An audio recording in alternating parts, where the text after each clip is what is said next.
자, 오늘 말씀의 주제는 따라합시다. 나는 누구에게 지배받는가?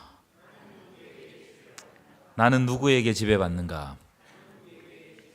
여러분, 우리는 하나님께 지배받는 사람인 줄 믿습니다. 믿습니까? 그런데 진짜 지배받고 있느냐? 여러분, 진짜 지배받고 있습니까? 이걸 자신에게 물어야 돼요. 내가 진짜 여호와께 하나님께 지배받고 있는가? 여러분, 사울의 삶을 한번 살펴보세요. 사울은 기름 부음을 받았던 사람입니다. 그렇죠? 여러분, 기름 부음을 받았다는 말은 하나님께 선택받았다는 말이고, 하나님께 선택받았다는 말은 은혜로 시작했다는 말입니다. 사울의 시작이 은혜로 시작했어요. 우리가 사울에 대해서 굉장히 부정적으로 알고 있는데, 그런데 사울의 처음 시작을 보면 참 겸손하고 은혜로 시작했어요. 이걸 잘 알아야 됩니다. 여러분, 사무엘상을 자세히 읽어보면 사울은요, 자기가 왕이 되겠다고 생각해 본 적이 한 번도 없습니다. 그런 구절이 있으면 한번 찾아와 보세요. 왕이 되겠다고 했던 구절이 없어요. 물론 사울은 명문가였어요. 그렇죠? 그리고 그 용모도 매우 준수했어요. 아주 아름다웠어요. 그 키는 얼마만큼 더 컸다고요? 보통 사람의 어깨가 하나 더 있을 정도로 그렇게 키가 크고 이스라엘 백성들이 사랑했지만, 그러나 그는 내가 왕이 되어야 되겠다, 이 생각을 한 번도 해본 적이 없습니다. 사울이 자기 자신에 대해서 평가한 장면을 우리가 한번 살펴볼 필요가 있는데, 9장 21절 한번 보실까요? 9장 21절 좀 눈을 보십시오. 이렇게 되어 있어요. 나는 어떤 사람이냐? 이스라엘 지파 중에 가장 작은 지파, 베냐민 지파 사람이라는 거예요. 나는 그런 하찮은 존재다는 겁니다. 그리고 나의 가족도 베냐민 지파 중에 가장 미약한데 내가 어찌 왕이 되겠습니까? 이런 마음을 가지고 있었어요. 겸손하게 거절하는 장면입니다. 내가 안 된다는 거예요. 내가 이 중책을 맡을 수가 없다. 무슨 말이에요? 사울의 댐댐이가 괜찮은 사람이다. 은혜로 시작하는 사람이었다는 거예요. 훌륭한 사람이었다는 거예요. 사울이 첫 시작할 때. 그랬던 사울이 왕이 되자마자 변합니다. 이상하죠. 뭔가 감투가 씌워지고 뭔가 책임이 있고 권력을 맡으면 변하는 사람이 있어요. 그래서 결국 어떻게 되었느냐? 이 장면들을 여러분 자세히 봐야 됩니다. 15장 23절 보여주실까요? 15장 23절. 이런 장면이 있어요. 왕이 여호와의 말씀을 버렸으므로 여호와께서도 왕을 버려 왕이 되지 못하게 하셨나이다. 누가 먼저 하나님을 버렸어요? 사울이 먼저 하나님을 버렸다는 거예요. 이걸 3번이나 강조합니다. 자, 15장 26절도 보여주실까요? 15장 26절도 보면 이런 장면이 있죠. 이런 왕이 여호와의 말씀을 버렸으므로 여호와께서 왕을 버려 이스라엘 왕이 되지 못하게 하셨음이니이다. 그런 말씀이 있죠. 16장 1절도 보여주실까요? 16장 1절에도 똑같은 말씀이 반복됩니다. 3번이나 반복돼요. 무슨 말이에요? 사울이 먼저 하나님을 버렸고, 그래서 어쩔 수 없이 하나님도 사울을 버릴 수밖에 없었다, 이 말이에요. 제가 이 장면을 보면서 어떤 생각이 드느냐면은, 사울은 은혜로 시작했다가 율법으로 마쳤다, 이런 생각이 들었어요. 사울의 시작은 은혜로 시작했습니다. 그렇죠? 그런데 결국 무엇으로 마쳤다고요?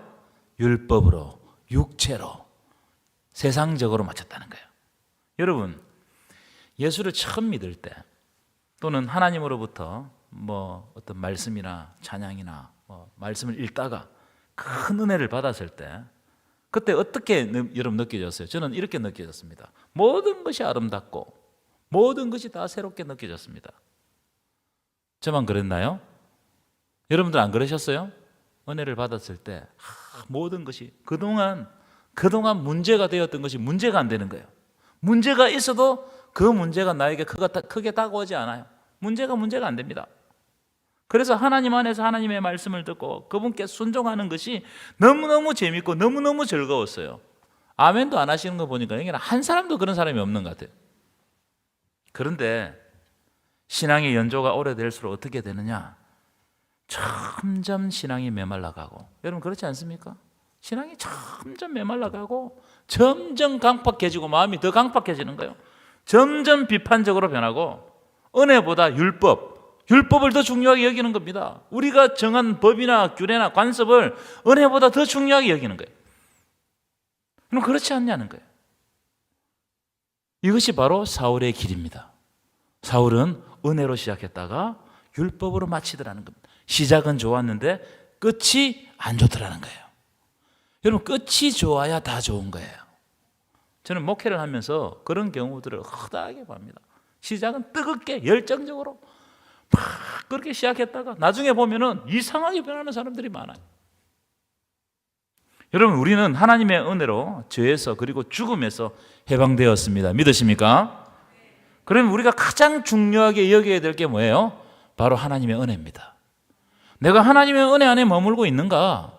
하나님의 은혜가 나를 통해서 드러나는가? 나는 그분의 은혜에 응답하고 있는가? 여러분, 이게 가장 중요한 부분이란 말이에요. 그런데 우리는 우리 마음에 안 들면 지적하고 정죄하고 비판하고 부정적인 판단을 해버리는 겁니다. 이게 누구의 모습이라고요? 오늘 본문에 나오는 사울의 모습이라는 거예요. 혹시 이 모습이 내 모습이 아닌가? 여러분의 모습이 아닙니까? 저는 이 모습을 많이 발견했어요. 저 속에서. 자, 그러면 사울이 왜 이렇게 됐냐 말이에요. 은혜로 시작했다 왜 율법으로 마쳤냐는 거예요. 자, 오늘 본문으로 이제 돌아가 보실까요? 10절입니다. 10절 함께 읽겠습니다. 시작. 그 이튿날 하나님께서 부리시는 악령이 사울에게 힘있게 됐습니다. 지금 사울이 누구에게 지배를 받고 있다고 지금 말씀하고 있습니까? 악령에게 지배를 받는다는 거예요. 히브리인들은 악령도 마귀도 사탄도 하나님의 수하에 있다고 생각했어요. 그래서 이런 표현을 한 겁니다. 그런데 악령이 어떻게 역사했느냐? 아주 강하게 역사했다는 것을 알 수 있어요. 힘있게 내렸다는 말은 강하게 역사했다는 거예요. 악령이 사울에게 강하게 역사했어요. 그러니까 사울의 본심이 사라지는 거예요. 악령의 조정을 받는 거죠. 자, 그럼 이런 현상이 언제부터 생겼느냐? 16장 14절 보여주실까요? 16장 14절 함께 읽겠습니다. 시작. 여호와의 영이 사울에게서 떠나고 여호와께서 부리시는 악령이 그를 번뇌하게. 여러분, 이 장면을 잘 보셔야 돼요. 여러분, 영적인 세계에서는 중간지대가 없어요. 여러분, 잘 알아야 됩니다. 여호와의 영이 사울에게 떠나는 순간 뭐가 그를 번뇌하게 했다고요? 악령이 번뇌하게 하는 겁니다. 여호와로부터 떠나면 악령에게 지배를 받는 거예요. 여기 나오는 번뇌라는 말이 중요한 단어인데 어떤 뜻을 가지고 있냐면은 두려움에 빠지다, 공포를 일으키다, 두려움 속에서 고민하다, 마음이 마구 흔들리다, 이런 뜻을 가지고 있는 단어가 번뇌. 여러분, 사탄이 역사하면요, 가장 첫 번째로 우리에게 딱 이렇게 느껴질 수 있는 게 뭔지 아십니까? 마음이 안 편해요. 마음이 안 편합니다. 사탄은요, 우리의 마음을 막 흔들어 버립니다. 굉장히 불편하게 만들어요, 사탄이. 그래서 우리를 번뇌에 빠지게 하고 두려움과 불안을 동반한 고민에 빠집니다. 여러분, 누구든지 고민을 할 수 있어요. 그런데 그 고민이 두려움과 불안을 가지고 오면서 이 마음이 너무너무 복잡하다는 것은 뭐예요? 내 마음에 아주 심각한 내적 혼란들이 일어나가지고 내가 어떻게 해야 될지 모르겠는 거. 이거는 누가 주는 거예요? 악령이 주는 거예요. 지금 사울이 그런 상태에 빠졌다는 거예요. 그러니까 여러분, 내 마음의 상태가 어떻느냐, 이건 너무너무 중요한 일입니다. 너무너무 중요한 일이에요. 사탄이 자꾸 찝쩍거리거든요. 자꾸 고민거리를 던진단 말이에요. 그래서 내 마음을 흔들어서 내 행동과 말을 변화시키는 거예요.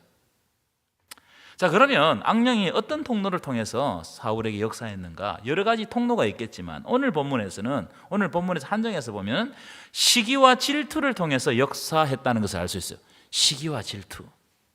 자, 그 부분을 한번 읽어보는 게 좋겠죠. 18장 6절부터 9절 말씀인데요, 한 절 한 절 읽겠습니다. 제가 먼저 읽겠습니다. 무리가 돌아올 때, 곧 다윗이 블레셋 사람을 죽이고 돌아올 때에 여인들이 이스라엘 모든 성읍에 나와서 노래하며 춤추며 소고와 경세를 가지고 누구를 환영했다고요? 왕 사울을 환영해서. 그러니까 여기 주인공이 누구예요? 사울을 위해서 여인들이 나와서 이제 노래하는 겁니다. 7절 읽으십시오. 시작.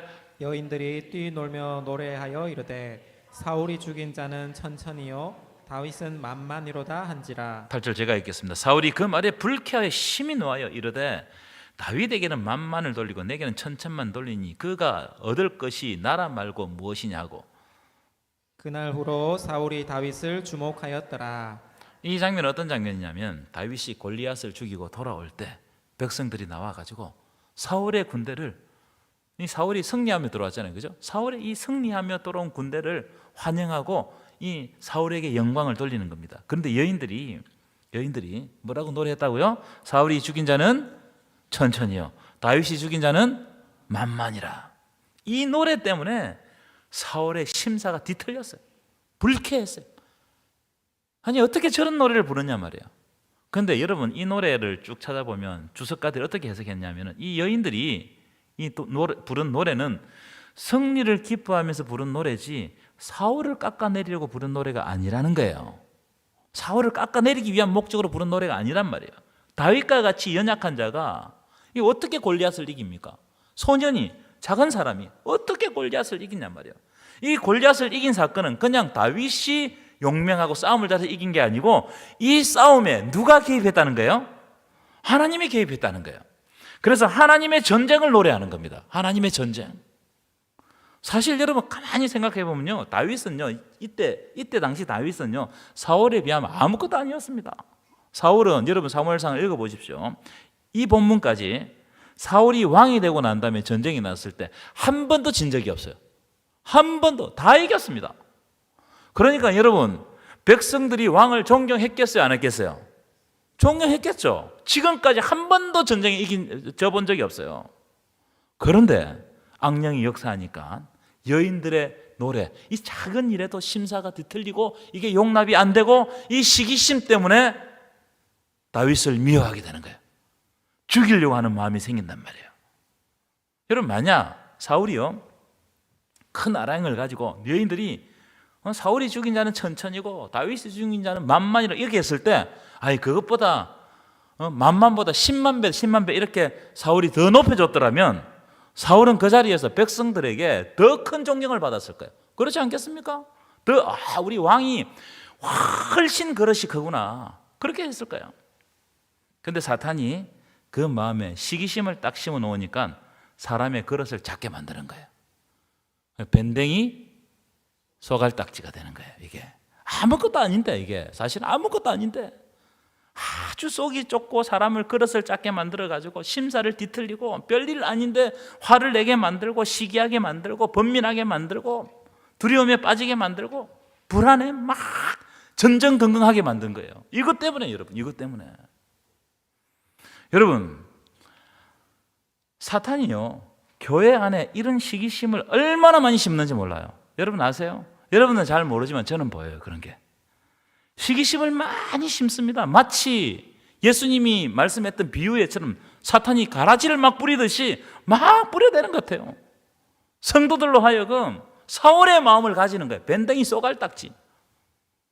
아무것도 아닌 일인데 이걸 화내고 이걸 문제로 만들고 불안에 떨게 만들고 두려움에 갇히게 만들고. 여러분 교회 안에 다툼 중에 상당 부분의 다툼이 시기와 질투 때문에 남을 용납하지 못하는 마음 때문에 생기는 거 한번 보세요. 다 그래요. 용납하지 못하니까 자꾸 문제가 문제된단 말이에요. 그러니까 여러분 내가 어떤 마음을 품고 있는가 이건 너무너무 중요합니다. 가정에서도 중요하고 직장에서 중요하고 특별히 교회에서 중요합니다. 내가 어떤 마음을 가지고 있는가, 내 마음의 그릇이 넓은가 아니면 내 마음의 그릇이 좁아 빠진 소갈딱지인가 봐야 돼요. 여러분 이 말씀을 할 때 여러분들 보고 하는 이야기 아니에요. 저보고 하는 이야기입니다. 제가 저를 너무 잘 알잖아요. 뭐 속상한 일이 있으면 그걸 며칠 동안 못 풀어가지고 잠을 못 자고 그런 성격이 저래요. 왜요? 사탄이 역사하면 내 마음이 아량이 자꾸 좁아진단 말이에요. 이게. 자꾸 좁아져. 자, 사탄이 조장하는 시기와 질투는 오늘 본문에 의하면 세 가지 현상으로 드러납니다. 이 현상들을 한번 잘 보실 필요가 있어요. 첫째, 정신없이 떠들어대게 합니다. 오늘 본문에 그런 말씀이 있습니다. 자, 10절 한번 보실까요? 10절 한번 읽어보겠습니다. 시작. 그 이튿날에 하나님께서 부리시는 악령이 사울에게 힘있게 내림에 그가 집안에서 정신없이 어떻게 했다고요? 정신없이 떠들어댄다는 거예요. 정신없이. 악령이 막 지배하니까 말을 막 쏟아내는 거예요. 말을. 이런 경우들이 있어요? 없어요? 있습니다. 막말을 막 쏟아내는 거예요. 무슨 말인지도 모르고 사탄은 남을 비방하는 말을 정신없이 떠들게 하는 거예요. 자기가 지금 하는 이 말이 어떤 파장이 생길지도 모르고 계속 떠들게 만드는 거예요. 여러분, 우리의 문제 중에 대부분의 문제는 다 말로부터 시작해요. 시작이 말로부터 시작한단 말이에요. 별일 아닌데 말을 심각하게 하고 쓸데없는 말을 많이 해가지고 별일 아닌 일을 진짜 문제로 만들어버려요. 큰일로 만들어버려요.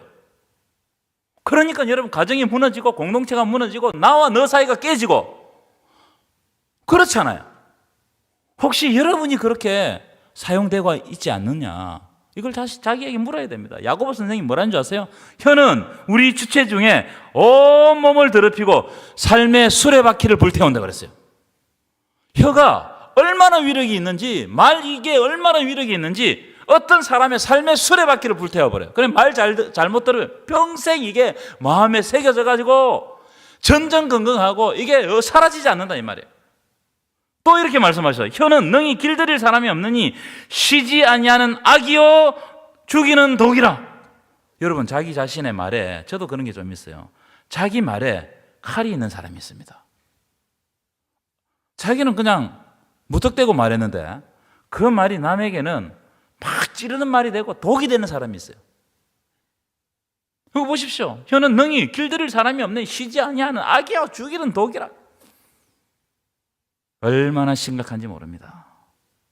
여러분, 악령께 지배받는 사람하고 성령께 지배받는 사람은 말이 다릅니다. 성령께 지배받은 말이 달라져요. 사도행전 2장 여러분 오늘 가서 읽어보세요.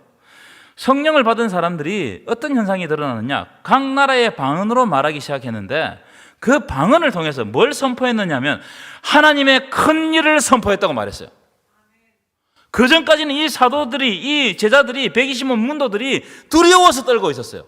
근데 성령을 받자마자 그들의 말이 달라요. 두려움에 갇힌 말이 아니고 하나님의 큰 일을 선포하는 입으로 바뀌었다는 거예요. 말이 달라졌다는 거예요.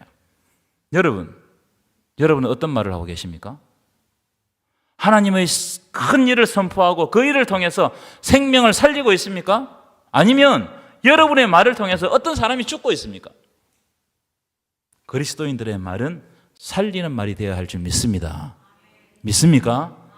그리스도인의 말은 살리는 말이 되어야 돼요. 그게 성령께 지배받는 사람이라는 거예요. 두 번째, 시기심에 빠진 사울은 다윗을 향해서 창을 던졌어요. 창을 던졌어요. 이게 말로만 죽이는 것이 아니고 행동으로 옮겨졌다는 거예요. 그렇죠? 자, 11절입니다. 11절 함께 읽어볼까요? 시작. 그가 스스로 이르기를 내가 다윗을 벽에 박으리라 하고 사울이 그 창을 던졌으나 다윗이 그의 앞에서 2번 피하였더라. 몇 번 피했다고요? 몇 번 던졌단 말이에요? 2번 던졌다는. 여러분, 한 번 던졌다고 이야기하면은 욱 해가지고 던진 거예요. 그죠? 그럴 수 있죠. 사람이 욱 하면서 막 혈기가 나서 한 번 던지. 그런데 2번 던졌다는 것은 고의성이 짙단 말이에요. 반드시 죽이려고 했다 이 말이에요. 여러분, 사탄의 사명은 하나님의 사람들을 죽이는 것이 그의 사명이에요. 제가 몇 번 말씀드렸지만 아담과 하나님의 사람이 등장하면 사탄은 죽이려고 합니다. 아담도 선악과를 먹여서 죽여버렸죠. 사실은 영원히 살 존재인데 선악과를 먹여가지고 죽인 거예요. 아벨도 가인을 통해서 죽여버렸죠. 모세도 어떻게 했습니까? 죽이려고 했어요. 예수님도 죽이려고 하다가 또 죽였어요. 수많은 선지자들을 죽였고 초대교회 성도들을 얼마나 많이 죽였는지 몰라요. 하나님의 사람이 등장하기만 하면 죽이려고 하는 겁니다. 사탄은 그 사명이 죽이는 데 있단 말이에요. 자꾸 죽여요. 죽음의 현장들이 다 사탄이 지배하는 현장입니다. 그러나 성령은 살리는 영입니다. 믿으십니까? 성령은 살리는 영이에요. 그래서 다 죽어가든 두려움에 빠져가지고 예수님이 십자가에 못 박혀가지고 두려움에 빠져가지고 다 죽어가던 제자들도 성령을 받고 달라지는 거예요. 성령을 받고 다시 살아났단 말이에요. 죽어가던 사람이 다시, 죽어가던 영들이 다시 살아나는 거예요. 자, 제가 여러분들 질문하겠습니다. 여러분은 죽어가고 있습니까? 아니면 성령과 함께 날마다 살아나고 있습니까? 대답을 못 하시네요. 여러분 죽어가고 있어요? 살아나고 있어요? 간단한 문제가 아닙니다. 여러분, 내가 살아야 남도 삽니다. 남도 살릴 수 있다 이 말이에요. 내가 사탄에게 지배받으면, 즉 내가 죽어버리기 때문에 나를 통해서 나오는 말이나 행동이 생명을 살리는 말과 행동이 될 수 없는 거예요. 내가 죽는데 누구를 살리겠어요? 내가 죽는데. 여러분, 사울이 왜 자꾸 다윗을 죽이려고 합니까? 자기가 죽기 때문에, 자기가 영적으로 죽기 때문에 그것도 다른 사람도 죽이는 겁니다. 그래서 여러분, 여러분의 마음과 여러분의 삶을 성령께 내어드리시기를 축원합니다. 성령께. 그래서 쉬지 말고 기도해야 되는 거예요. 쉬지 말고. 말씀을 자기 자신에게 적용하세요. 남에게 적용하지 말고 자기 자신에게 적용하고, 여러분 제발 감사를 회복하세요. 뭘 회복하시라고요? 감사를 회복하고 기쁨을 회복하고 은혜를 회복하시기를 축원합니다. 그래야 돼요, 여러분. 우리에게는 은혜가 있잖아요. 하나님 우리 살려주셨잖아요. 그래서 거기에 응답하는 거, 감사를 회복하고 기쁨을 회복하고 은혜를 회복하고, 내가 이렇게 있어야 될 것이 아니고 하나님의 은혜로 말미암아 살았기 때문에 내가 기쁜 마음으로 주의 사역을 위해서, 주의 하나님 나라를 위해서 살아가겠다. 그런 결단들이 일어나야 된다 이 말이에요. 여러분 불평하는 삶을 한번 살아보세요. 그럼 어떻게 되는지 아십니까? 불평하기 시작하면 자기가 죽어요. 먼저 자기가 죽고, 불평하는 사람 옆에 있으면 그 사람을 보면서 내가 죽어요. 또 죽어요. 내 이웃이 죽고 가족이 죽고 이웃이 죽고 우리 동력자가 죽는 거예요. 불평 한번 해보세요. 전염성이 얼마나 빠른지 몰라요. 사울을 보시면 자기를 위해서 수금을 타러 온 다윗을 창으로 죽이려는 거예요. 자기를 위해서 불러놓고 자기가 죽여버리려는 거예요. 여러분 혹시 이웃이나 가족이나 동력자가 미워지십니까? 혹시 죽이고 싶습니까? 죽이고 싶은 사람은 없겠죠. 미워지고 마음에 안 들고 정죄하고 싶고 그 눈에 있는 티가 자꾸 보이고 그렇습니까? 사탄이 우리 안에 역사하고 있다는 증거입니다. 그땐 다른 거 하지 마시고 말씀에 집중하시고 기도하시면서 감사를 회복하시고 기쁨을 회복하시고 은혜를 회복해야 돼요. 아멘이십니까? 그래야 하나님이 우리에게 진짜 큰 사명을 주시는 거예요. 세 번째, 사탄이 역사하면 두려움에 빠져요. 뭐에 빠진다고요? 이 주제는 앞에서 조금 다루었기 때문에 간단하게 말씀드리겠습니다. 자, 12절 다시 보실까요? 12절 함께 읽겠습니다. 시작. 여호와께서 사울을 떠나 다윗과 함께 계심으로 사울이 그를 두려워한지라. 누가 누구를 두려워했다고요? 사울이 그를 두려워했어요. 다윗을 두려워했어요. 여러분 누가 누구를 두려워해야 됩니까? 그렇죠. 다윗이 창을 들고 있는 사울을 두려워해야 되는데 이건 거꾸로 오히려 사울이 다윗을 두려워하는 거예요. 왜냐하면 다윗은요 성령의 사람이기 때문에 두려움을 극복하는 거예요. 여러분 두려움을 극복해야 됩니다. 하지만 사울은 악령이 지배를 받고 있기 때문에 늘 두렵고 불안하고 엄습하고 번민에 가득 차 있는 거예요. 여러분 불안하고 두려우면 어떤 현상이 생기는 줄 아세요? 극단적인 행동을 합니다. 내가 불안하죠. 내가 두렵죠. 그럼 어떻게 되느냐? 이상한 행동을 해요. 극단적인 행동을 한다. 비상식적인 행동을 한단 말이에요. 그래서 다윗을 죽이려고 하는 거예요. 이 비상식적이잖아요. 그래서 자기 자신에게 물어야 돼요. 나는 두려움과 불안 속에 있는가? 이걸 물어야 돼요. 아니면 두려움과 불안이 있지만 성령을 통해서 지금 그걸 극복하는가? 여러분 누구에게나 두려움과 불안이 있습니다. 그런데 성령의 사람은 그걸 극복해요. 여러분 어느 쪽이시냐 말이에요. 그걸 극복하는 거예요. 아니면 두려움과 불안 속에 계속해서 사로잡혀 있냐 말이에요. 여러분 저는 감사하게도 여러분 제가 당한 일을 아시잖아요. 그죠? 저는 감사하게도 성령을 통해서 두려움을 극복하고 있는 것 같아요. 별로 두렵지 않아요. 마음에 평안이 있어요. 평안이 있어요. 이게 너무너무 감사한 일 아닙니까? 목사가 그 두려움에 빠져 있으면 설교도 못하고 걱정에 빠져 있으면 누구를 위해서 기도하고 누구를 상담하겠습니까? 그렇잖아요. 평안을 주시는 거예요. 성령을 통해서 극복하는 거예요. 우리는 극복하는 겁니다. 두려움 없는 사람 없어요. 이 세상이 주는 사탄이 주는 두려움이 얼마나 많은데 그런데 성령께 지배받으면 그걸 극복하는 거예요. 여러분 성령을 통하여 두려움을 극복하시기를 축원합니다. 사람은 누구든지 두려움에 빠질 수 있다. 두려움에 빠지고 불안이 찾아오는 이런 이상하게 여기지 마시라. 그러나 극복할 수 있다. 누구로 인하여서? 성령을 통해서. 믿으십니까? 자, 그러면 마지막입니다. 그러면 다윗은 어떻게 두려움을 극복할 수 있었을까? 이 말씀을 찾아보면 아주 간단해요. 우리가 잘 아는 말씀입니다. 이걸 성경이요 중요한 것은 반복합니다. 왜요? 강조하기 위해서. 그래서 성경의 반복은 뭐라고 그랬어요? 강조라고 말씀드렸죠. 그죠? 제가 몇 번 말씀드렸어요. 성경에 나오는 반복은 강조하기 위해서 반복하는 거예요. 자, 12절. 함께 읽겠습니다. 시작. 여호와께서 사울을 떠나 다윗과 함께 계시고 누구와 함께 하심으로? 자, 사울을 떠나 다윗과 함께 하심으로. 자, 14절 읽겠습니다. 시작. 다윗이 그의 모든 일을 지혜롭게 행하니라. 여호와께서 그와 함께 계시니라. 그와 함께 계셨다. 하나님께서 그와 함께 계셨다. 그래서 지혜롭게 행하는 거예요. 28절 시작. 여호와께서 다윗과 함께 계심을 사울이 보고 알았고 됐습니다. 다윗과 함께 계심을, 하나님이 다윗과 함께 계심을 사울이 아는 거예요. 깨닫는 거예요. 저는 왜 다윗이 위대한 신앙인, 믿음의 조상이 되었을까? 여러 장면들이 있겠지만 저는 오늘 읽었던 이 세 말씀에 주목한단 말이에요. 여러분, 우리가 아는 다윗이 다윗 될 수 있었던 것은 하나님이 함께 하셨기 때문이고, 그것을 사람들이 아는 거예요. 특별히 원수가 아는 거예요. 사울이 아는 거예요. 그러니까 다윗이 두려움에 빠지는 것이 아니고 누가 두려움에 빠진다고요? 사울이 두려움에 빠져버리는 거예요. 희한한 장면 아닙니까? 여러분, 신앙인에게 있어서 가장 중요한 일은 지금 이 시간에 하나님이 나와 함께 하느냐 하시지 않느냐는 거예요. 믿으십니까?